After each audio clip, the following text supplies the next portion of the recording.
Hello बच्चों, how are you all? I hope you all are doing great. ठीक है, तो लास्ट सेशन में हमने पढ़ा था कि जब ट्रांसवर्सल दो पैरेलल लाइंस को कट करता है तो सम एंगल्स फॉर्म होते हैं, पेयर्स ऑफ एंगल्स फॉर्म होते हैं और हमने उनको स्पेसिफिक नाम भी दिए थे, ऑल्टरनेट एंगल्स, कॉरस्पॉन्डिंग एंगल्स, को इंटीरियर एंगल्स। ठीक है, तो इसकी आपने ज़रूर, मैं आशा करती हूँ कि आपने इसकी प्रैक्टिस की होगी। अदरवाइज़ अगर आप इसकी प्रैक्टिस नहीं करोगे तो ये आपको सम्स में बहुत ही प्रॉब्लम होगी, दिक्कत होगी, आप इसके सम्स ठीक से सॉल्व नहीं कर पाओगे। ठीक है, तो चलिए आज का सेशन हम शुरू करते हैं।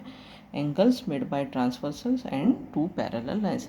अभी बच्चों आगे जो भी सम आएंगे या जो भी कंसेप्ट आएंगे तो उसमें हमें पैरेलल लाइंस को ही ध्यान में रखते हुए सारा कंसेप्ट पढ़ना है।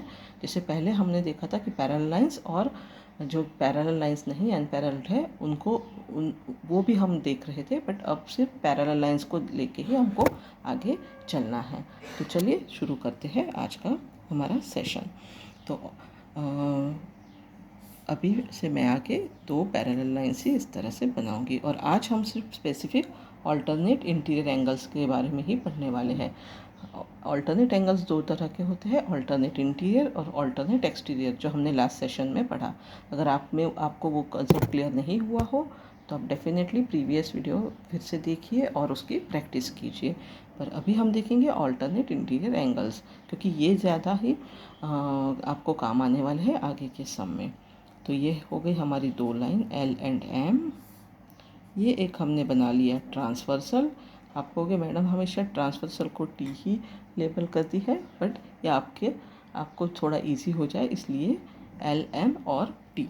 ठीक है, तो चलिए अब कितने एंगल यहाँ पे फॉर्म हो रहे हैं अभी हमको देखना है ऑल्टरनेट इंटीरियर एंगल्स। वैसे तो यहाँ पे 1 2 3 4 5 6 7 8 ऐसे 8 एंगल्स यहाँ पे फॉर्म हो रहे हैं, पर अभी हम पढ़ने वाले हैं ऑल्टरनेट इंटीरियर एंगल्स। तो ऑल्टरनेट इंटीरियर एंगल्स का हमने डेफिनेशन देखा था कि क्या डेफिनेशन हमने पढ़ा था कि जो ऑपोजिट साइड ऑफ ट्रांसवर्सल है और इंटीरियर मतलब जो इंटीरियर रीजन में है, ये दो लाइंस के इंटीरियर रीजन में जो एंगल फॉर्म होते हैं और जो ट्रांसवर्सल के ऑपोजिट साइड में होते हैं। ऑपोजिट साइड मतलब ये वाला पेयर, एक ये और ये एक ये, तो इसे हम कहेंगे ऑल्टरनेट इंटीरियर एंगल्स।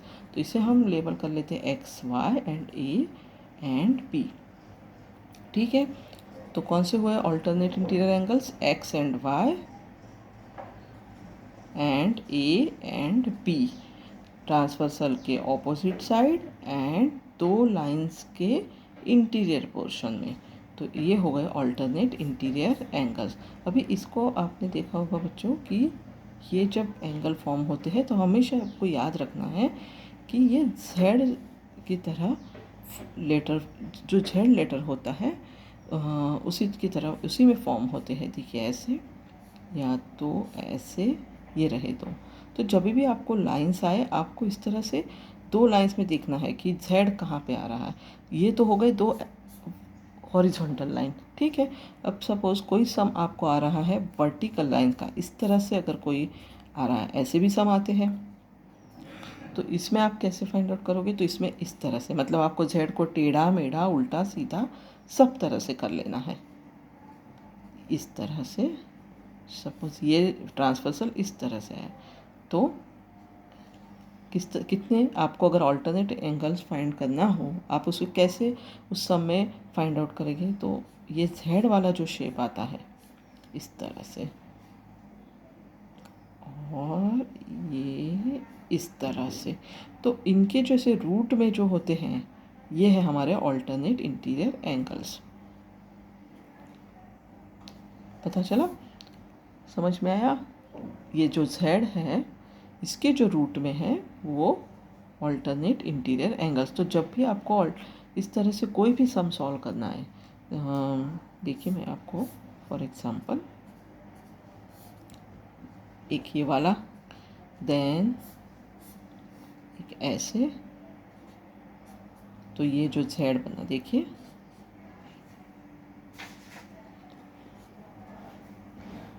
मैं आपको कलर पेन से स्केच पेन से, ये जो जेड बना इसके जो रूट में है ये वाले ऑल्टरनेट एंगल्स है। सेम ये वाले भी, ये भी जेड है देखिए, ये भी Z बन रहा है, तो इसके ये वाला एक पेयर होगा। फिर ये एक ऐसा वाला एंड एक इस तरह से भी। और अगर वर्टिकल लाइंस वाला सम आया, जैसे इस तरह से अगर कोई फिगर आई आपको, तो इसमें भी आपको ढूंढना है कि Z कहाँ पे फॉर्म हो रहा है। देखिए ये रहा Z और दूसरा ये वाला भी Z है ऐसे, क्योंकि ये लाइन इस तरह से आगे जा रही, तो ऐसे वाला, तो ये हुआ वर्टिकली ऑपोजिट एंगल्स। सेम उसी तरह से अगर इस तरह से, तो यहाँ पे एक ये Z बना, ठीक है, ये जो रूट में आ रहा है ये, और दूसरा Z बनेगा आपका इस तरह से, तो इसके जो रूट में आ रहा है ये एक पेयर बनेगा। अभी इसकी एक प्रॉपर्टीज़ है, जब भी ये ट्रांसवर्सल दो पैरेलल लाइंस को कट करता है, जो एंगल्स फॉर्म होते हैं जैसे ऑल्टरनेट इंटीरियर एंगल, को इंटीरियर एंगल, कॉरस्पॉन्डिंग एंगल्स, तो इनकी भी कुछ प्रॉपर्टीज़ होती है। तो जैसे ऑल्टरनेट इंटीरियर एंगल्स की प्रॉपर्टी क्या है वो हम देखते हैं। ये रहा हमारा ऑल्टरनेट इंटीरियर एंगल,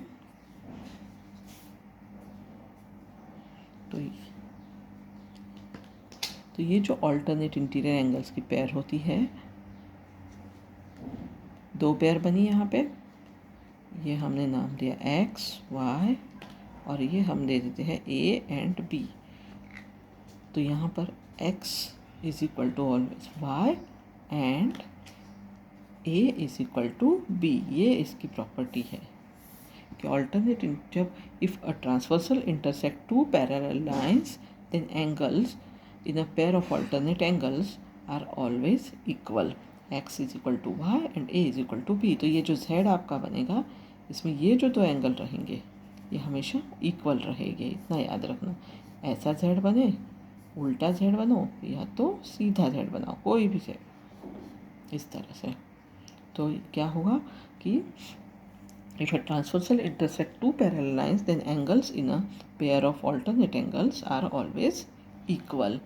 तो समझ में आया बच्चों, क्या है आज का हमारा ये इम्पोर्टेंट प्रॉपर्टी कि जब भी एक ट्रांसवर्सल दो पैरेलल लाइंस होते हैं, उसको अगर एक ट्रांसवर्सल कट करता है, तो ये जो ऑल्टरनेट एंगल्स होते हैं इसमें जो फॉर्म होते हैं ये ऑलवेज इक्वल होते हैं। एक पेयर हमेशा ऐसे इक्वल होता है, और ये x एंड y इक्वल रहेगा, x is equal to y and a is equal to b। तो आज के लिए इतना ही, ये इसके आप अच्छी तरह से प्रैक्टिस कीजिए। नेक्स्ट सेशन में हम देखेंगे कि कॉरस्पॉन्डिंग एंगल की कौन सी प्रॉपर्टी है। तीन प्रॉपर्टी हमें बहुत इंपॉर्टेंट पढ़नी है। एक है ऑल्टरनेट एंगल की ये वाली प्रॉपर्टी, दूसरी है कॉरस्पॉन्डिंग एंगल, और तीसरी है को interior angle. Alternate interior angle में आपको हमेशा z याद रखना है कि इस तरह से z फॉर्म होता है, तो आपको ये समझने में आसान रहेगा। तो चलिए आज का सेशन यही ख़त्म करते हैं, और अगर आपको ये वीडियो अच्छा लगता है तो इसे लाइक ज़रूर कीजिए, फ्रेंड्स के साथ शेयर कीजिए, और आगे के सेशन में हम मिलते हैं नए टॉपिक से। तब तक के लिए गुड बाय।